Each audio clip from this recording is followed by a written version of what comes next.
What's up, guys? Welcome to the second take. I'm Zach. And I'm Jonah. And Jonah's back in the state of New York for a long time. Yeah, I've noticed the sound's a little clearer this time. It's because we're in the same room again for the first time since podcast number 1. Not Jonah's kitchen this time. It's Zach's basement, but hey, whatever.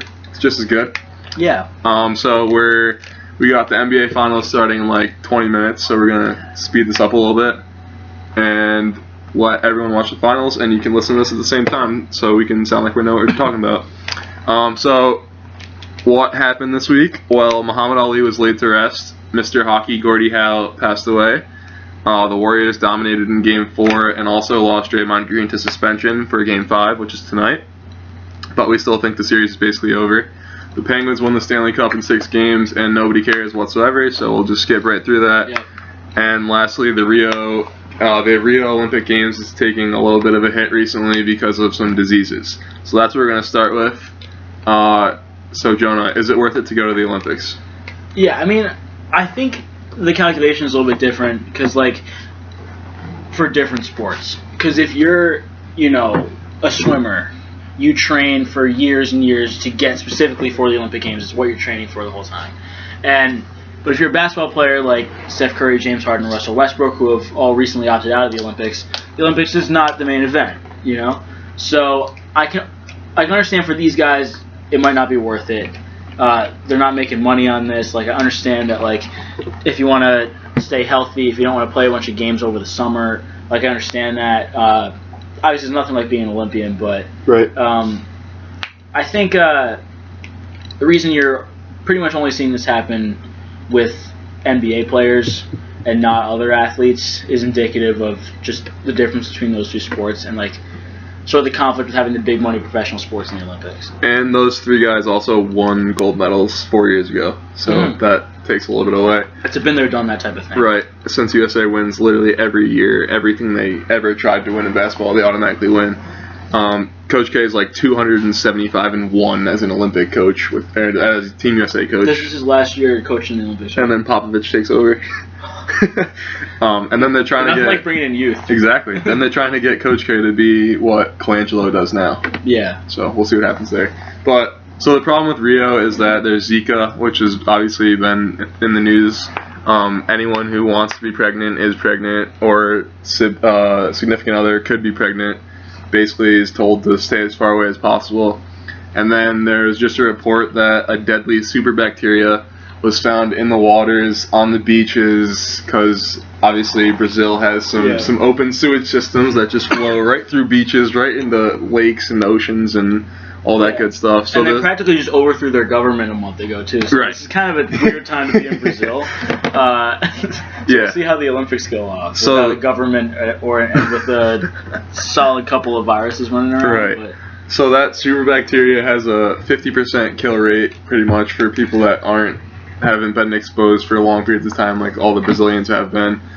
So basically, an American coming to swim in those waters has a 1 in 2 chance of death, which is a little bit scary. So where they're going to be swimming, like rowing, I think, sailing, and anywhere that there's water. For the outdoor water, the indoor swimmers are fine. We're assuming will be super bacteria free. Hopefully, but you can't rule anything out. So basketball, I get it. Like, Curry's just played a stupid amount of games this year. He still is not 100% with his knee. So I wouldn't go if I was him, obviously. Harden has won it, as we said. Westbrook's won, I think, probably 2 by now. Who? Probably. Westbrook probably won 2 gold medals. Well, he wouldn't have been on the 08 team, right? He would have been too young for that team. He might have been an alternate. Yeah, I mean, either way. He at least has 1, and he doesn't need another. Right. These guys have some experience. And I think that the decision with those guys is less related to Zika than it is to just staying healthy, just like bone and muscle-wise. Yeah. I think if Zika were a real concern with the athletes in general, we'd see athletes from other sports dropping out too, and we haven't seen that. So I think, I don't know, in the lead up to every Olympics, there's always concerns that it won't go off well and that there'll be trouble and whatever. And I think those concerns are a little bit more real this time than maybe they have been in the past, just because there's like confirmed evidence and stuff. But I think overall, the games usually end up going off quite well. I think that has a lot to do with corruption in the Olympics, just like in FIFA. Right, like exactly. Russia cheating to dope every athlete and win more medals than anyone else. Yeah, you got to grease the skids a little bit, and then it goes off without a hitch. Yeah, like it's just in places that people are like, what? Right. Like, I mean, I don't know. So there's same thing with FIFA. Yeah, it's probably the same people. I think that has a good deal to do with how their tournaments always end off, going off without hitches, right. And like, it's debatable whether the trade-off is worth it for sure. Especially when you're using slave labor to build World Cup stadiums like we got in Qatar, but exactly, that's a problem. It's a problem. But I mean, I think just with regard to this Olympics in general, I'm still looking forward to a great basketball tournament and still the favorites. Yeah, and still looking forward to just everything else in the Olympic Games. There's nothing like it. Right. I mean, what's so cool to me about the Olympics is like you get really into sports that you never watch except when the Olympics are on. Oh yeah, like I watch curling every Winter Olympics. Oh yeah, always. I become an expert on speed skating in the Winter Olympics. Like Apollo Antonov. Right, yeah, it's not like a thing I normally watch, but like I know everybody. I'm like, oh yeah, that guy, he's really good, but he's had an off couple of years. Like, I'm watching. Honestly, I could be an analyst in half the Olympic sports during the Olympics, and I forget all about it. Exactly, yeah. They're all, for some reason, things that we look at are like, oh, that's dumb, and then they get to the Olympics like, wow, that's the coolest thing I've ever seen. Let's watch this. Yeah, dude, it's patriotism. Exactly. So we're still the best. We still expect to win basically everything. Yeah, we still have the best roster. I mean, we've had the best roster in the last before. 2004 is a prime example. We basically embarrassed ourselves in Athens that year. Yeah, to Greece. Right, and so we gotta just not get complacent. But if we don't get complacent, there's no reason we should lose. There was not a lot of talent in terms of what we could have had on that team. There was not. That was kind of a weird era for basketball too. Yeah, like. It was uncomfortable. The players, like looking back at it now, like that guy was on the team. Like I think of Lamar Odom. It's like, are you serious? I know he was good. Might have been on that team. They were like solid role players, but like now we have LeBron, Chris Paul, Carmelo, Wade, Kobe. Yeah. This is like the best Durant group of American players we've had since the '92 Dream. Yeah, which is why we did dominance in the last 4 years. Which is why we've won 2 gold medals in a row. Exactly. And one of them. With a much lesser lineup. Yeah. So speaking of basketball, you want to talk about the finals? I would love to talk about the finals. So LeBron James is probably taking more heat than he's taken since he got swept by the Spurs and right before he left for Miami. Yeah. He's had a rough time. Yeah, he's had. I mean, I get that like he can't do everything, and it's been kind of a weird situation with Kevin Love. Like it's never been a great fit on that roster, but it's. I don't know. I mean, it can't be a coincidence that the game they won was the game he didn't play. I mean, I don't know. I'm not ruling out coincidence, but like in his defense, he had a good start to Game 4. He came out of the gates pretty hot. Right. It's just the thing is, I don't think it's not that he's not a good player because he's a very good player. It's just I don't know. There's 2 things he does, and there's one on defense and one on offense. On defense, they have to compensate for him. Mm-hmm. And with Kyrie, so that makes 2. Right. If you have 2 basically defensive zeros or thereabouts on the court at once, it's tough to compensate for both of them. Especially when you don't have a stopper. Like LeBron is the best they have, and he's great, but they don't have someone that can help. So if you only have to hide Kyrie, you can do that. But if you have to hide Kyrie and Kevin Love, and against the Warriors, that's extremely difficult. Yeah. So it's basically impossible to play them on the court at the same time, and that's tough because it's 2 of their 3 best players. Right. And so that's a defensive effect. And on offense, he's a great offensive player, but he slows down the ball sometimes. Because he makes slow moves. He needs to be you can tell he's processing it in his head as he's going through it. Right, exactly. All right, a little bit faster here. Right, you can see the gears spinning in his head. They're not spinning quite fast enough exactly, which doesn't make him not a good player. Right. But I think he can be a little bit of a ball stopper, and I think that's why. Yeah, I mean, a lot of people were talking about how. I don't know how funny it was that Richard Jefferson was starting a finals game in 2016 when he did great in that finals game and was very helpful, but still. But I saw this picture on Twitter that was a picture of Richard Jefferson posting up Del Curry, Yeah. Steph Curry's dad, in 2002, I believe it was, that happened. So it's really kind of a clash of generations right now.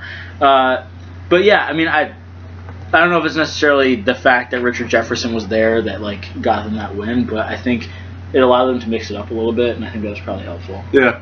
So defensively, like what you were saying, the Cavs don't have a rim protector. Like Tristan Thompson's a good defender, he's a good rebounder, but he's not going to get you anything at the rim. He's not going to block 4 shots a game. So there's no one. LeBron's a great defender when he wants to be. Nobody else on that team is. And without a rim protector, they need to be absolutely perfect on defense with rotations and help defense and all that. And you have 2 sieves, I guess you can say. So that's not going to help. So that puts so much more pressure on LeBron, JR, which just, I don't know what to say about JR, and Tristan Thompson. So those 3 need to be doubly perfect to compensate for LeBron and Kyrie. Although Kyrie has played better defense this finals. He hasn't been, I mean, his off-the-ball defense, he loses his person he's guarding sometimes, but... Well, yeah, I mean, I think we're seeing in this finals, like, how good a defender is Kyrie Irving? We're having that question answered because he's trying his hardest on defense. Right. And it's still not great. He's just not a great defender. But in his defense, Clay and Curry were not just going off for 3 games so far. Yeah, that's what's been remarkable about this finals. We've had a lot of, like, I don't know, a lot of Sean Livingston, a lot of Andre Iguodala. Yeah, it's like the next man up. Yeah, and we kind of saw that in the last finals. I mean, Andre Iguodala was finals MVP last year. Exactly. So I think that's why the Warriors have been so tough to beat, I guess, is because even when their 2 best guys are off, like, they have such solid role players too. So they have the combination of star power and depth that, like, you hardly ever see. Yeah. And that's been, I think, where their success has really come from, is like they can lean on guys when their shooters are in cold spells, because if you rely that much on the 3, you're going to get in cold spells. Right. So let's talk about the Cavs a little bit before we get into the Warriors more. First, because we just saw this on TV, this makes me really mad about Tyronn Lue and the Cavs. They specifically, the quote was, when they traded for Channing Frye, it was to play against the Warriors when they go small. Channing Frye is averaging 6 minutes a game in the NBA Finals. So if you get someone to play against the Warriors and you play him 6 minutes a game, what the hell? Well, yeah, I mean, he seems like he'd be the weapon. I mean, maybe he just hasn't really earned Ty Lue's confidence exactly. But who has? But yeah, well, right. I mean, it's a fair point. In his finals, he should be trying pretty much whatever he can. It's someone that can step out and hit a 3. It's going to take someone away from the rim. Right. It's Draymond has to guard him. Someone has to step away. And he's a better defender than Love is, for sure. And he's so, bigger. So if you want to kind of put Frye out there, and then you can pair him with Thompson, who's not a threat to shoot, but can get down there and bang on the boards in a way that Frye doesn't really do as much of. Right. That's a big man combination that could work against the Warriors. Exactly. And when Kevin Love sat, I was certain Channing Frye was going to start. I don't even know if he touched the floor in that game. Yeah, I mean, right. It was a lot. And they were down a big, and he didn't even. At least they're not using a lot of Mozgov. That would really frustrate me. I know, but he was so good last year. Like, Mozgov was the hidden gem last year for them. Yeah, I don't know. I mean, I think they... I don't know, I guess the calculus is kind of different just with all the injuries they had in last year's finals. Right. Like, it was a lot of Mozgov going on there. Yeah. And so... There were a lot of lobs thrown at him last year. Right. I think the Warriors have gotten better at defending that kind of play. And I think Ty Lue knows that, and knows that Mozgov is basically useless in this series. Yeah. But, yeah, I mean, Love is starting tonight. So... Is he? Yeah, I just said so on TV. Gotcha. So... Good thing we're live.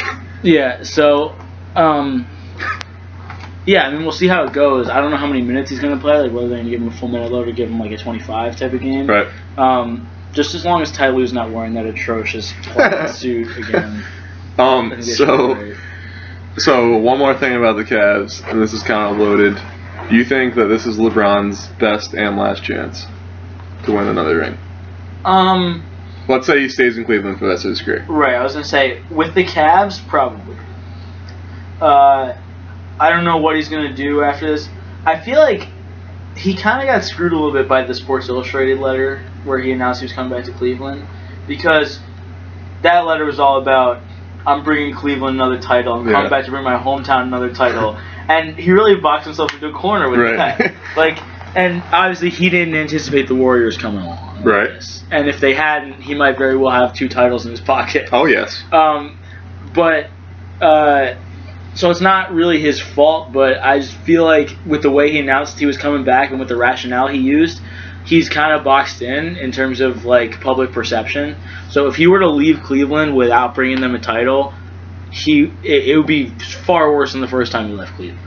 Yeah, I mean he's still because he just right, like that's like indefensible, right? Like Like, what is he going to say? Yeah, actually, I didn't really want it that bad, right? And he's still hated by 50% of the people that hated him when he left originally. So, like, he still hasn't earned all that love back. Yes, they've gone to 2 finals, but they went to a shit ton of finals when he was there the first time. Right, yeah, exactly. Like, he got a lot of his love back by returning to Cleveland, but, like, in order to get it all back, he's got to bring him a title. Right. To show that, like, he means it, you know? And, like, this team isn't as good as those Miami teams were. And it has better competition than those Miami teams did. Right. So it's going to be tough for him. I mean, I think what he wants to do is he wants to play with his boys. He wants to play with Carmelo and Chris Paul and D. Wade and Bosh if he ever sees the court again. So I think he's frustrated. I think maybe the next thing he might try to do is try and get those guys all together in Cleveland. But, like, Carmelo doesn't want to play in Cleveland. Like, Wade wants to be in Miami for the rest of his career. Yeah, I think Carmelo wants to be in New York. Chris Paul likes the West Coast, Right, so, like, that's going to be tough to convince them all to do something like that. I mean, maybe, like, the last year they all play in the NBA just for giggles, they're going to go play, but... Right, exactly. Yeah, I mean, especially with Carmelo, like, if you read... I don't know if you believe what you read about Carmelo, like his wife is like a reality TV person, like firmly in the state of New York. She's not leaving New York unless it's for Los Angeles or Miami. Yeah, and Carmelo likes having his kid in New York. She ain't going to Cleveland. Right. And I don't know. I think he likes being on the Knicks. I think he likes being the best player in New York City. That's a big deal. And like he'll get a lot of crap for that historically. Some of it justified for prioritizing stuff like that over winning championships, but I don't think he cares about that. And like, I wouldn't. Yeah, I mean, like, he's got a pretty good life right now. I think he'd rather be in New York. I'm happy to have him there always. He's got a great wife, lots of money, and big stage all the time. Right. Yeah. So like, you forget that like these decisions to join teams are, they're family decisions sometimes. Absolutely. So it'd be awesome if we got to see LeBron play with his boys again, but I don't know if that team wins the title. Right. Yeah. It's hard. The West is getting better and better by the day. Right. But LeBron has the best point per game average of any player in NBA history in the playoffs in an elimination game with basically 32 points per game, which I expect to see a lot out of him tonight. I expect to see a lot out of him Game 6 if they force that. It's just a question of will it be enough. Do you think if they win tonight that they will win Game 6? Yes. Yeah. I still don't. I don't see them winning the series. Nobody in history of the finals has come back from 3. Right. I think the Warriors have no pressure on them, but the way that the Warriors play, I could easily see them blowing this game, just being like, "Oh, the series is over. We got this," and then get run out of the gym, and then Game 6, same thing. So I have a funny feeling LeBron's not done yet, but I also have a gut instinct that the Warriors are going to win this because I don't think I can remember a team that was the defending champion with the MVP where both parties got just absolutely unanimously incredibly better. Like the Warriors are 10 times better this year than they were last year, and Steph is probably 20 times better this year than he was last year. I'm waiting for him to show it in the finals. He kind of did the last game. Yeah. I mean, by his standards, he didn't have a good game, but he still had 38. Yeah. Right. I mean, I think he was just a little bit tired from having Westbrook on him. It probably is, yeah. And Lillard. And he got the better of the matchup in the end. Beverly. But it was tiring to do that. Like, Westbrook is an animal. It's tough to recover from having him guard you for 7 games. Like, that's not easy. So I think that's played into it, but I think that might be wearing off a little bit. It's easier to be guarded up top by like Kyrie than Westbrook, and Right. like you don't have to like. I know you like Kyrie over Westbrook, but Documented. but that's not Probably- exactly that's probably me a only. widely held Yes. opinion. So yeah, but either way, I don't know. Just in terms of wearing down on your body, it's easier to guard Kyrie than Westbrook 100%. because Westbrook is everywhere at the same time. You may have to ice your ankles more because of Kyrie, but in terms Right. of overall body, in terms of just like Russell Westbrook. your legs wanting to fall off, you don't want to guard Westbrook. Especially as a shooter, Right? you Yeah. can't run with that. Yeah. So obviously we found out last night, this morning, whenever, that Draymond's going to be suspended for Game 5. Yeah. You and I both don't think it was warranted, but it's a makeup, and I Right. think that's exactly why it's happening. You see that a lot in like football suspensions too. Like it'll just be like, well, this guy's had a few of those hits. We're Right. just gonna suspend him this time. Right, but it's four or five flagrants. 5? 4. I'm not sure. I think it's 4. Yeah. He got 4 flagrant fouls, which leads to 1 game suspension. So if you get 4 flagrants in a freaking playoffs, you probably deserve to be suspended anyways. So that's his Right. fault for getting that close. But yeah, he just has a affinity for other people's areas that you don't want to be near. Yeah, it's a little odd, but you know. Yeah. Grayson Allen is tripping. It's kind of the same, the same type of deal. This is why nobody likes Grayson Allen. Watch your mouth. But yeah, I mean, I think that it's controversial for a reason. I mean, he's one of the best players on a team about to possibly clinch the finals tonight, and like, sucks that he won't be there if they do. Yeah. But I mean, I get it. I mean, the play in question, which is Game 4, it was just kind of a scuffle. Like, LeBron was asking for it. Yeah. I don't know. I feel like since LeBron stepped over him, that was a little bit of a technical also. Right, yeah. Tyronn Lue was over there on the sideline, just tears streaming down his eye because he was recalling. I know. Yeah, that must have brought back some like PTSD for Ty Lue there. So, speaking of Draymond, I know you think he's probably the MVP right now of the finals. Maybe. Well, yeah. Maybe not tonight. Well, yeah, we'll see. It'd be tough to give it to him. Yeah, so if you had to pick one player, who'd you pick? Imagine them awarding it to an absent person. Who's not even in the arena. Draymond Green, who can't be here tonight.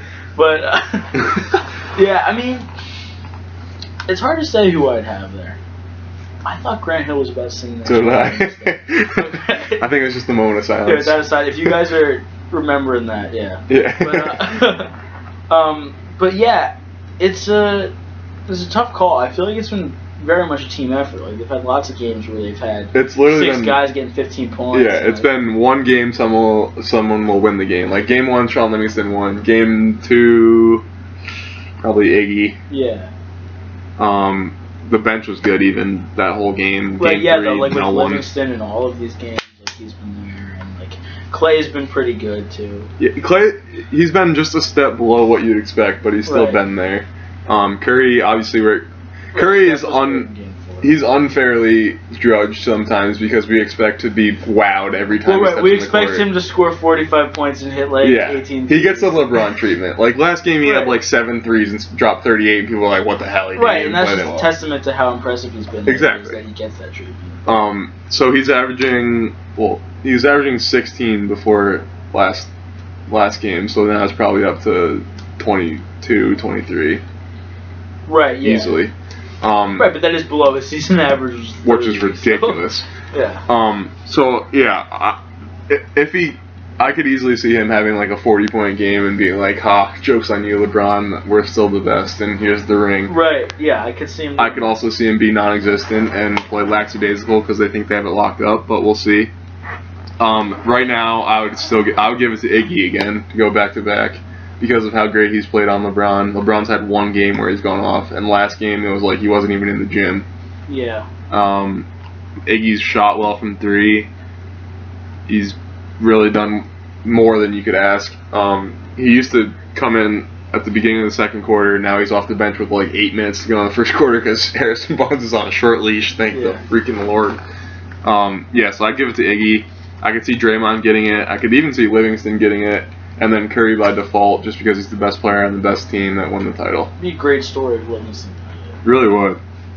I'm almost hoping for Steph to get it though, because if he doesn't, people are gonna be like, "Oh wow, he's not that good. They won 2 rings. He hasn't won a Finals MVP." Or yeah, you can't. Shut your mouth. Right. You can guard a shooter, but if he's not on the court, that team is not half as good as they are. Yeah.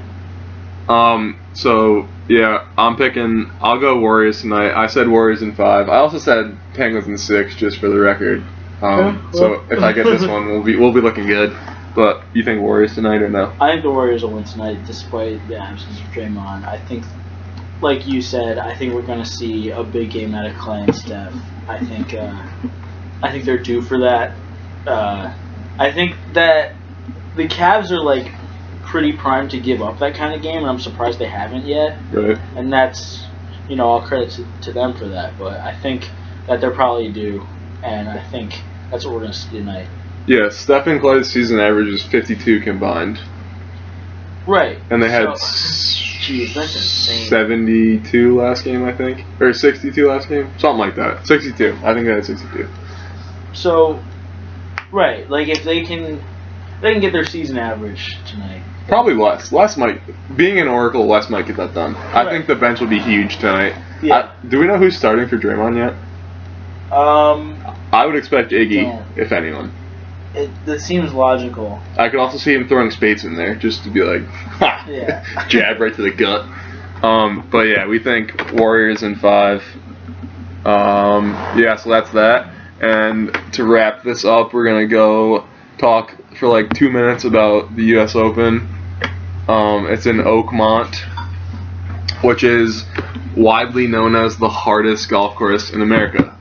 Where is Oakmont? In the country? Like, where in the country? I literally have no idea. Okay, I'm going to Google this as we speak. Because Zach knows a little more about it. So, U.S. Opens, this is a traditional U.S. Open golf course, which means that it has rough that is just pathetically difficult to hit out of. Oakmont this week, we're going to have 8-inch rough, so if you think about walking in a piece of grass where you literally cannot see your foot, that's what this is going to be like, so try to hit a golf ball out of it. And they also have the fastest greens in the world, and I think Jonah knows where Oakmont is now. It is just outside Pittsburgh. Was not going to guess that. Yeah, Pennsylvania, so that's where we're going. Yeah, fastest greens in the world, so a little bit faster than Augusta, which is obviously quite fast in itself. And it's a long golf course. You're going to need to hit it real far, and U.S. Open rough, which means you can't go in the rough. So you need to hit it far, straight, and have a good putter. And I can't tell you one person in the world that has all 3 of those things. So everyone's going to struggle.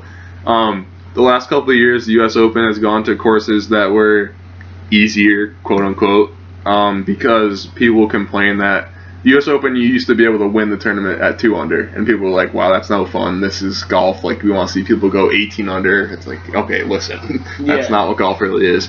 So I think clubhouse leaders are even after Saturday. Yeah, like Jordan Spieth won the Masters at like 21 under 2 years ago. Right, it's whoever can get under par on Sunday. It's whoever wins. Exactly. So this tournament, I would think if you get to 5 under, you have it in the bag easily. You might 2 under might win this tournament. So the recipe for success is hit it far, hit it in the fairway, and be able to make putts on concrete greens. Jordan Spieth is the best putter in the world, but he does not know how to hit the ball off the tee recently. Really bad with his driver. Switching to a new driver, I have a lot of questions about him off the tee. His putting can save him here, but with the rough the way it is... Right, if he gets in the rough off the tee... It's going to be a problem. Because he hasn't been good with his irons. He hasn't been good with his anything other than his putter this year. So that's scary. I like Jason Day and Rory McIlroy a lot because they can hit 3 woods off these tees straight into the fairway and still be farther than most people can hit their driver. Yeah, I feel like it's going to be somebody who has a balance. Like, one guy who doesn't have trouble with the driver, obviously, is Dustin Johnson. Right. But I think these greens are going to be murder on Dustin Johnson they're gonna kill Dustin. because he's... Yeah, I mean... I don't watch a ton of golf, and I watch enough golf to know that, like, he'll regularly, like, just blow a 12-footer. Right. And with how fast these greens are going to be, I think he's going to have a lot of trouble. Yeah. Dustin Johnson gave the U.S. Open last year to Jordan Spieth. Literally, on the 18th hole, just said, here, please win the U.S. Open. Yeah, I mean, he's just gonna like hit greens right away, like with the rolls he's gonna Right. hit. But like the thing is, he like basically all he's gonna need to do is like 2-putt every hole. Exactly. And I'm not sure Which is gonna be really hard. Right.